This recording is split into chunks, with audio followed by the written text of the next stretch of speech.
Good morning here at Turn in the Corner. We have gotten some plants in. So today I am going to go out and measure my area and start getting these babies in the ground.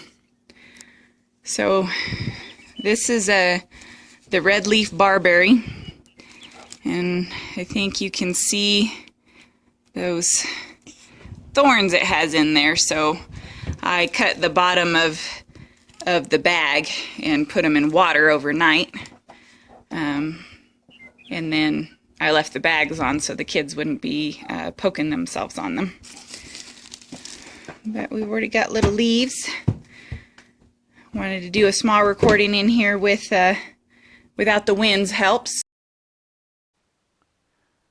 So we're walking down the trail out towards the planting area.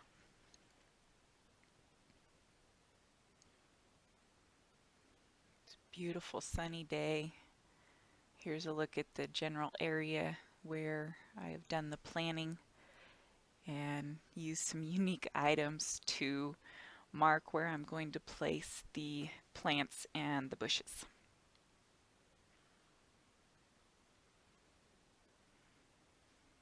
Over by the blue bucket is where we're going to plant the first one. Okay, so you see the weight here on the ground.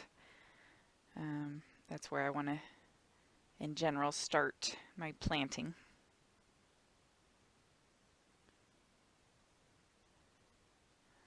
So between the weights and the rocks and some rakes, I have measured out my area. And the way I measured it out is I started with a tape measure, and then I moved to the good old boot system. And I just put 1 foot in front of the other, measured out roughly 15 steps. I believe here I am measuring the bushes. This is the row where I want the bridal wreath bushes to go, and they're the middle layer of my windbreak. There's the other stone to mark the second bush. And there's where the red barberry will go, kind of in the middle of the 2 bridal wreaths to act as the third line against the wind.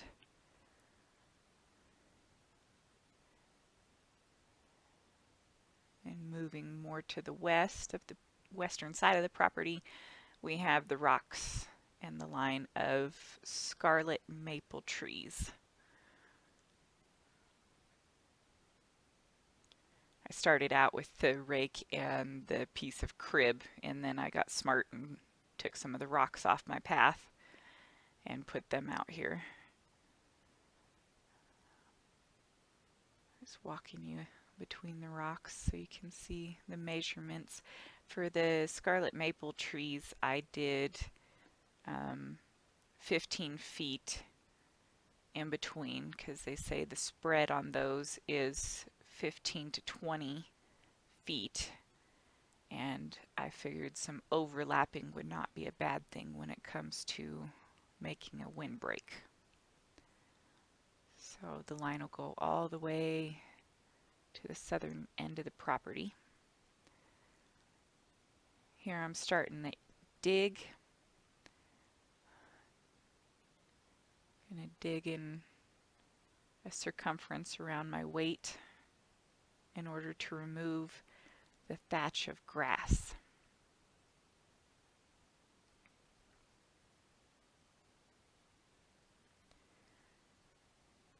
Eventually I will get the mower out and mow down the grass around that area. So I've dug around the whole weight, and I'm removing the soil so that I can get rid of the plant and keep the soil to use.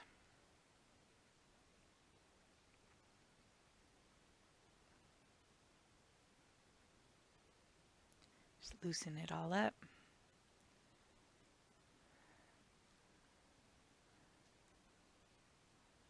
Beat it a little senseless.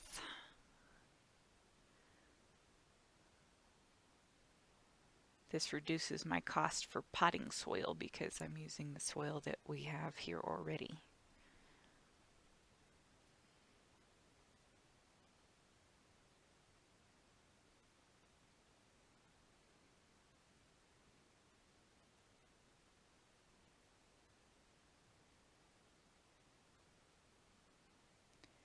So I've removed all of the grass from the area.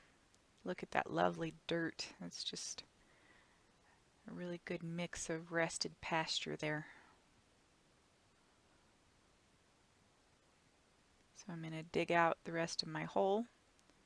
There's my clumps of grass that I'll put over in the compost pile so we can still get some use out of that organic material.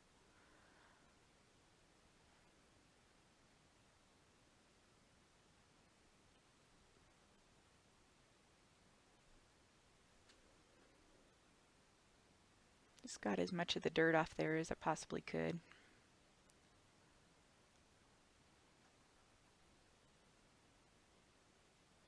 So I've got my plants and I'm measuring to make sure that I have an adequate depth for my bush.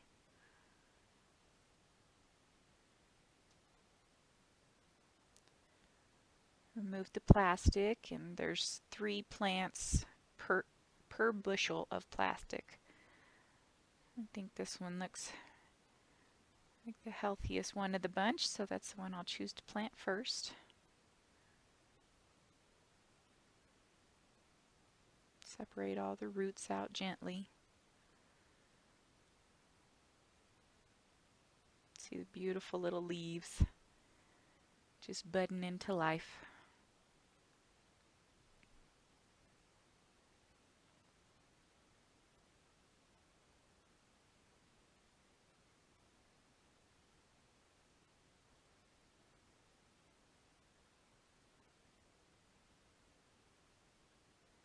Put these 2 back in the water so the roots don't dry out.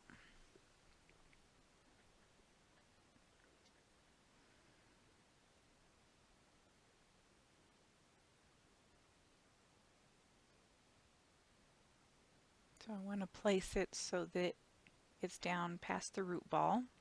There's the natural soil filled back in, and I wanted it to come up just a little bit more, so I scraped in as much soil as I could.